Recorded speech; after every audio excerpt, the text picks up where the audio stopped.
Hello, Discourse and Magic people. My name is Ben Train, and for those of you who don't know me, I am Jonah Babbins' housemate, his business partner, and the better-looking half of our duo act. And over the next few months, I'm going to be doing a series of short podcasts dedicated to helping you become better, more confident performers. Now, if you don't know my background, I've been doing magic for about 25 years, and for the first 10 or so years of that, I loved magic, I practiced magic, but I refused to show people tricks.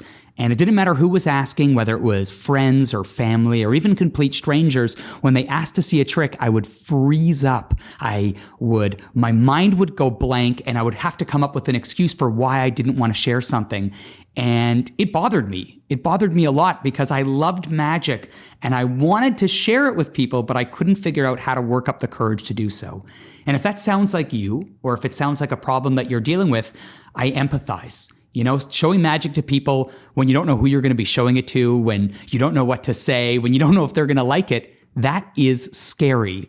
But luckily, I have some tips that'll help you get out there, get over that hump, and start showing magic to people. Now, before we do that, though, there's one big assumption I want to make, and that is I'm going to assume that you already know some tricks and you've practiced them so that they're ready to be shown to people. If you don't know some tricks, don't worry. There's great resources out there to learn. And if you're still practicing, don't worry, you got plenty of time. But assuming you have some tricks ready to go, what do you do so that you can start showing them to people? Well, I think it starts by asking yourself three very important questions. Who do you want to perform for? Where do you want to perform? And what is it that you will be performing? Now, let's break down those questions a little bit. Who do you want to perform for is an important one. If you're not a professional magician, you don't have to be ready to perform in every situation. You don't have to be an expert at kid magic and stand-up magic and stage magic and close-up magic and adult magic. You don't have to be. You can pick which audience you want to perform for. Obviously, performing for drunk adults is different than performing for children. So if you feel like you're more comfortable performing for kids, that's who you're going to target with your performances. If you want to perform for your friends in school or buddies at work, you know who you're planning on performing for.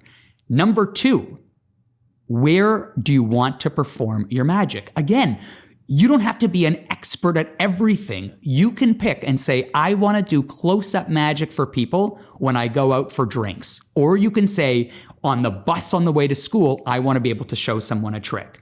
Knowing who you're planning on performing for and where you're planning on performing it gives you the tools you need to pick the right trick to do.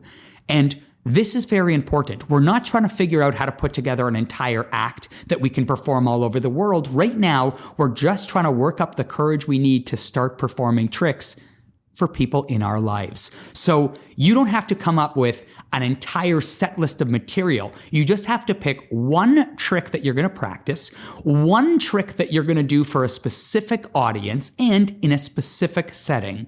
And if you do that, suddenly you'll notice that you have a lot more confidence because you feel more prepared. You know thy enemy, you know the battlefield, and you are prepared to bring the tools you need to conquer those enemies or battlefield. Think about it if like a UFC fighter. A UFC fighter trains specifically for the match ahead of him. A grappler you train for differently than you're going to train for a striker, for instance. So if you know you're going to be doing magic for a specific group and you're going to be doing it in a specific place and you know the trick you're going to do, you can prepare yourself in advance, both mentally and physically, to do that trick.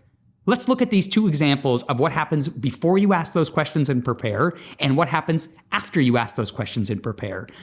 Example of not being prepared. You go to someone's house party. In the middle of the party, someone says, hey, I hear so-and-so is a magician. Can you show us a trick? Suddenly you're patting down going, did I bring my props with me? Which trick am I going to show? What are these people going to like? Oh no, you feel flustered. You feel unprepared. Now let's take a moment to look at what happens if we took a few moments before that party started to prepare. Well, number one, we asked who's going to be there. And we know, okay, it's going to be the people at this house party, my friends from school. Number two, where is this going to happen? Well, it's going to happen at so-and-so's house who's throwing the party. Number 3, what trick should I do? I can plan in advance that I'm going to do, let's say, Triumph, and I can set up my deck in advance so I'm ready to do the version I want. And now, if I don't want to show a trick to anybody that night, no worries, I don't have to. But if someone says, show me a trick, I'm no longer caught off guard going, I didn't expect them in this moment to ask to see a trick, because I was expecting them in this moment to see a trick, and I've prepared that trick and I'm ready to go. Asking yourself those simple questions: who do I want to perform for? Where do I want to perform? And what am I going to perform? Will give you the confidence you need to go into that situation and perform. Now, again, I'm not talking about becoming an expert in performing in every situation. That comes later. Right now, you're going to focus on one group for one type of setting and one specific trick. And once you perform that a few times for people, you will be confident because you'll know the trick works, the audience likes it, and it works in that type of setting. And now you will have one piece that is ready to go in your repertoire, and you can start working on the next one. And before you know it, you'll be ready to rock and roll and do magic whenever you want to. So I hope that helps. If you have any questions, please reach out. And this is very, very important. We're going to be doing a series of these. And if you want to follow more, if you want to get more tips, and if you want to be involved in some of the fun workshops we're planning on doing, check the link below in the description, follow us, and join the Discourse in Magic Facebook group, because we got a lot of fun stuff planned. That's it for me for now. I'm looking forward to speaking to you all soon. Enjoy sharing magic with people, and we'll talk soon. Bye-bye.